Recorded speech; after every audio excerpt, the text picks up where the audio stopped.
అందరికీ నమస్కారం. అత్యంత ప్రతిష్టాత్మకంగా జరుగుతున్నటువంటి ఈ యొక్క సమ్మక్క సారక్క జాతర ప్రత్యేకంగా ప్రధానమంత్రి గారు మన కేంద్ర గిరిజన శాఖ మాత్యులు శ్రీ జువల్ ఓరం గారు అదేవిధంగా నన్ను ప్రధానమంత్రి ప్రత్యేకంగా ఇక్కడికి పంపించడం జరిగింది. ఈ యొక్క ఫెస్టివల్ వారు చెప్పినట్టు ఇదొక గిరిజన ప్రజల పండుగ. సుమారు నెల రోజుల పాటు అనేక రాష్ట్రాల నుంచి కూడా ఈ 3 రోజులు 4 రోజులకు ముందు నుంచే వస్తారు, తర్వాత కూడా వస్తుంటారు. మీరు స్వయంగా చూస్తూ ఉన్నారు.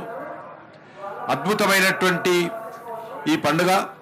ఈ సందర్భంగా మరి ఈ పత్రికా విలేకరుల సమావేశంలో ఉన్నటువంటి గౌరవనీయులు పొంగులేటి శ్రీనివాసరెడ్డి గారు, గౌరవనీయురాలు మంత్రి సీతక్క గారు, అడ్లూరి లక్ష్మణ్ గారు, మిగతా అధికారులు, పత్రికా విలేకరులు అందరికీ నమస్కారం.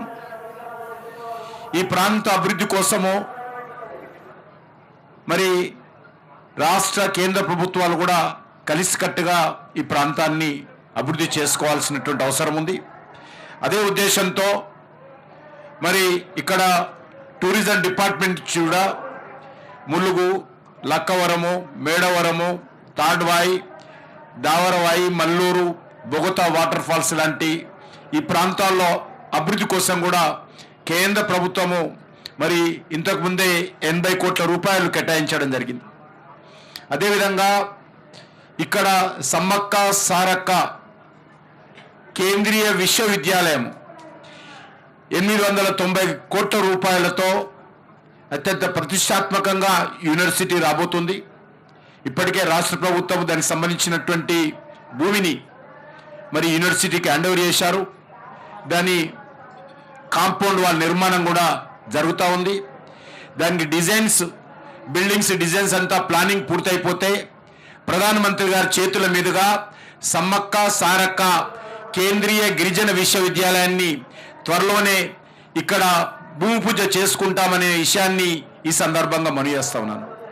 అదే కాకుండా ఇక్కడే ఈ పరిసర ప్రాంతాల్లో ఉన్నటువంటి రామప్ప దేవాలయం ఏదైతున్నదో దానికి మోడీ గారి నేతృత్వంలో యునెస్కో గుర్తింపు కూడా తీసుకురావడం జరిగింది.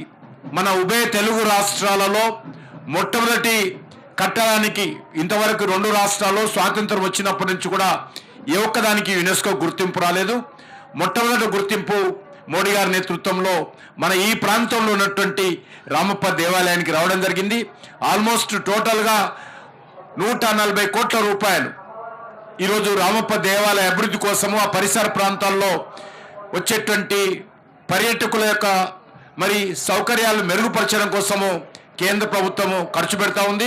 అదంతా కూడా తెలంగాణ టూరిజం శాఖ తరఫున మరి దాన్ని ఎగ్జిక్యూట్ చేస్తూ ఉన్నామనే విషయాన్ని ఈ సందర్భంగా మనయేస్తున్నాను. అంతేకాకుండా ఈ యొక్క గిరిజన ప్రాంతాల అభివృద్ధి కోసము ప్రధానమంత్రి జన్మన్ యోజన కింద మన జిల్లాలో మన యొక్క తెలంగాణ రాష్ట్రంలో ఉన్నటువంటి అనేక మంది ట్రైబల్స్ యొక్క సంక్షేమం, ఎందుకంటే చాలా ట్రైబల్ గ్రామాల్లో ఇంతవరకు రోడ్లు లేవు, చాలా ట్రైబల్ గ్రామాల్లో ఇంతవరకు విద్యా సంస్థలు లేవు, చాలా ట్రైబల్స్ గ్రామాల్లో హెల్త్ సౌకర్యం లేదు.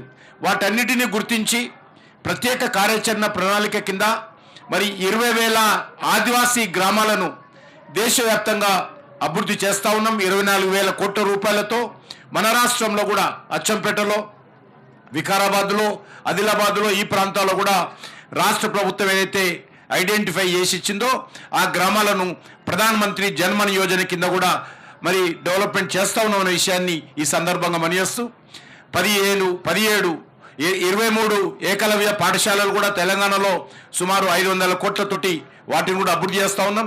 తప్పకుండా కేంద్ర ప్రభుత్వము గిరిజన సంక్షేమం కోసం అనేక రకాలుగా పనిచేస్తూ ఉంది. భగవాన్ బిర్సా ముండా ఏదైతే ఆదివాసీ నాయకుడు మరి స్వాతంత్ర సమర కోసం మరి స్వాతంత్రం కోసం పోరాటం చేశాడో ఆయన జన్మదినాన్ని భారత ప్రభుత్వము మరి జాతీయ దినోత్సవంగా ప్రకటించి ఈరోజు ఆ యొక్క బిర్సా ముండా దినోత్సవాన్ని దేశవ్యాప్తంగా నిర్వహిస్తూ ఉన్నాము. మరి ఈ రకంగా అనేక కార్యక్రమాలు నిర్వహిస్తూ ఉన్నాం.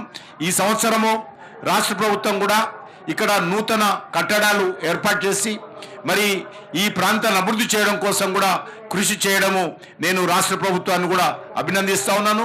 ఎందుకంటే ఇక్కడ కొన్ని లక్షల మంది ప్రజలు వస్తారు. దీన్ని అభివృద్ధి చేయాల్సినటువంటి బాధ్యత ఉన్నది. మరి ఇదొక ప్రజల పండుగ, సహజమైనటువంటి పండుగ. ఇది గిరిజనులు చేసుకునేటువంటి సహజమైనటువంటి పండుగ. కనీస వసతులు కల్పించాల్సినటువంటి అవసరం ఉంది. ఆ దిశలో ఈ సంవత్సరము మరి రాష్ట్ర ప్రభుత్వం చేపట్టింది. మరి కేంద్ర ప్రభుత్వం కూడా ఈ సంవత్సరము 3,70,00,000 రూపాయలు ఈ ఉత్సవాల కోసము ఈ సంవత్సరం ఇవ్వడం జరిగింది.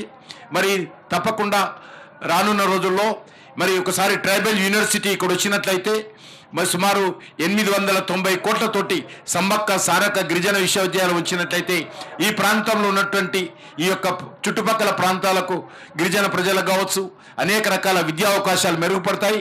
విద్యార్థుల కోసం కూడా కొన్ని సీట్లు రిజర్వ్ చేస్తారు కాబట్టి వాళ్ళు కూడా రావడానికి విద్యలో ముందుకు రావడానికి అవకాశం ఉంటుంది.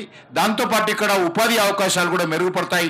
త్వరలోనే ప్రధానమంత్రి గారితో ఈ యొక్క సమ్మక్క సారక్క కేంద్రీయ గిరిజన విశ్వవిద్యాలయాన్ని ప్రారంభించుకుంటామనే విషయాన్ని కూడా ఈ సందర్భంగా మనవిస్తూ మరొకసారి పత్రికా విలేకరులకు అధికారులు ఏదైతే అంకిత భావంతో ఈ యొక్క ప్రాంత అభివృద్ధి కోసము ఈ యొక్క జాతర జయప్రదం చేయడం కోసం మరి పనిచేస్తున్నటువంటి అధికారులకు మంత్రులందరూ కూడా నా తరఫున హృదయపూర్వకమైనటువంటి కృతజ్ఞతలు తెలియజేస్తూ సెలవు తీసుకుంటున్నాను.